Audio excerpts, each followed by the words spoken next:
మరి తెలుగు భాష గొప్పదాన్ని గుర్తించినటువంటి మహానుభావుడు బ్రౌన్. దురదృష్టం ఏంటంటే మనం ఇక్కడే పుట్టి ఆ భాషలోనే మరి సంభాషిస్తూ ఆ భాష ఇవాళ రుగ్యమయ్యేటటువంటి పరిస్థితి వస్తే ఇవాళ ఇంత ఆవేదనతో మా భాషని పరిరక్షించుకోవాలా, మా భాషను రక్షించుకోవాలనేటటువంటి పరిస్థితి రావటం చాలా దురదృష్టకరం, శోచనీయం.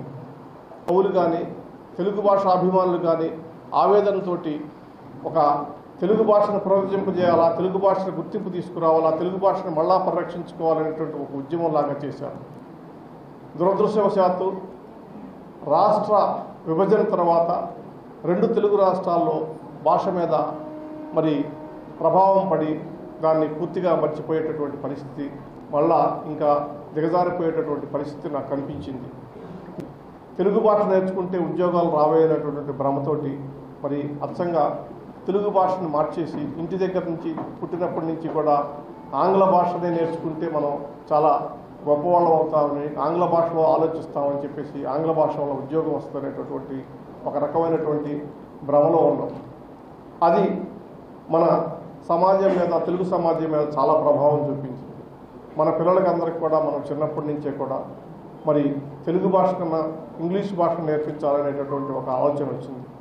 ఒక విషయం చెప్పదలుచుకున్నా మీకు ఇక్కడ, తెలుగు భాష ఆంగ్ల భాష అనేటటువంటిది కాదు. ఎవరైనా సరే ఒక మనిషి పుట్టినప్పుడు అతని మాతృభాషలో కనుక ఆలోచించి అతని మాతృభాష కనుక నేర్చుకుని అతని మాతృభాషలో కనుక పరిపూర్ణుడైతే అతను ఏ భాషనైనా నేర్చుకోగలడు, ఎంత గొప్ప మేధావిగలడు, ఉద్యోగం చేసుకున్నాడు. ఇవాళ తెలుగు భాష కనుక వృగ్యమైతే, తెలుగు భాష అంతరిస్తే తెలుగు జాతి అంతరించిపోతుందనేటటువంటి విషయాన్ని కూడా గుర్తుపెట్టుకోండి. ఇంగ్లీష్లో నడపాలనేటటువంటి కార్యక్రమం సరైనది కాదని చెప్పేసి ఆంధ్రప్రదేశ్ హైకోర్టులో ఆయన దాన్ని ఛాలెంజ్ చేశారు. ఈ ఆంధ్రప్రదేశ్ హైకోర్టు మాతృభాషలోనే విద్యాబోధన ఉండాలనేటటువంటిది ఆ ప్రభుత్వం ఇచ్చినటువంటి జీవోని కొట్టివేయటం జరిగింది. దాని మీద రాష్ట్ర ప్రభుత్వం సుప్రీంకోర్టులో అప్పీల్ వేసింది.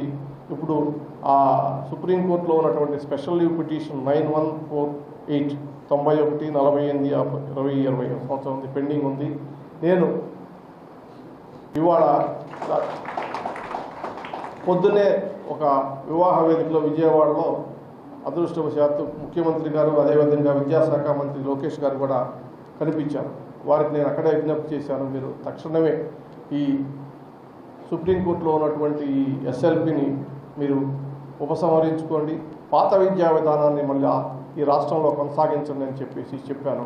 మరి వారి నుంచి ఎటువంటి నిర్ణయం వస్తుందో మనం చూడాలి.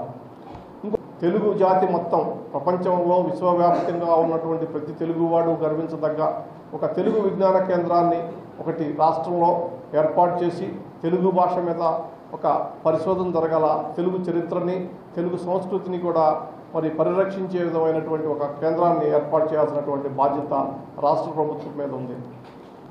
రాష్ట్రంలో ఇవాళ తెలుగు రాష్ట్రాల్లో 2 రాష్ట్రాల్లో కూడా తెలుగు వాళ్ళపై పుట్టి తెలుగు భాషలో మాట్లాడి తెలుగు ఎంతో గొప్ప భాష జాతి అనేటటువంటి చెప్పుకుని మనం కనీసం మా తెలుగు భాషని 2వ భాషగా అన్న పెట్టండి అనేది అడుగు తినేటటువంటి పరిస్థితుల్లో ఉన్నామంటే ఎంత దురదృష్టకరమో ఆలోచించండి.